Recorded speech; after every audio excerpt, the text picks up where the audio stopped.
Operation সিন্দুরের পর কেন্দ্রীয় প্রতিরক্ষা মন্ত্রী রাজনাথ সিং এই প্রথম কাশ্মীরে গেলেন। বৃহস্পতিবার সেখান থেকে তিনি বলেন, পাহেলগাঁও জঙ্গিরা পর্যটকদের ধর্ম দেখে মেরেছে, আর ভারত কর্ম দেখে জঙ্গিদের মেরেছে। আসলে সন্ত্রাসবাদ নামক রোগের ওষুধ হলো অপারেশন সিন্দুর।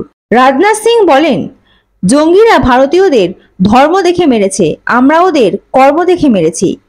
ওরা ধর্ম দেখে মেরেছে, এটা পাকিস্তানের কর্ম ছিল।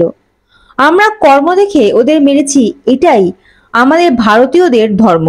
এর পাশাপাশি তিনি বলেন, অপারেশন সিন্দুর নিয়ে গোটা দেশ আজ গর্ববোধ করছে।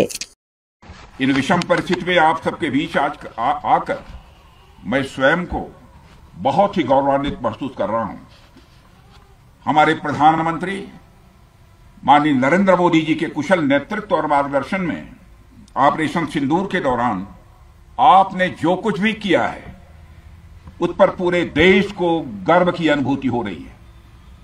मैं अभी भले ही आपका रक्षा मंत्री हूं, लेकिन उससे पहले तो मैं भारत का एक नागरिक हूं। रक्षा मंत्री के साथ साथ मैं आज भारत के नागरिक के रूप में भी आप सबके प्रति आभार व्यक्त करने के लिए यहां मौजूद हूं।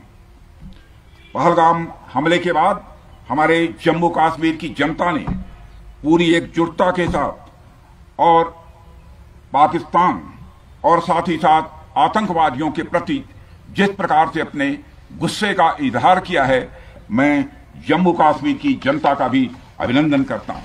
Bureau report ND Bangla news. সবার আগে সব খবর, সঠিক খবর পেতে ফেসবুক পেজটি ফলো করে এবং ইউটিউব চ্যানেলটি সাবস্ক্রাইব করে রাখুন, আর শেয়ার করতে ভুলবেন না।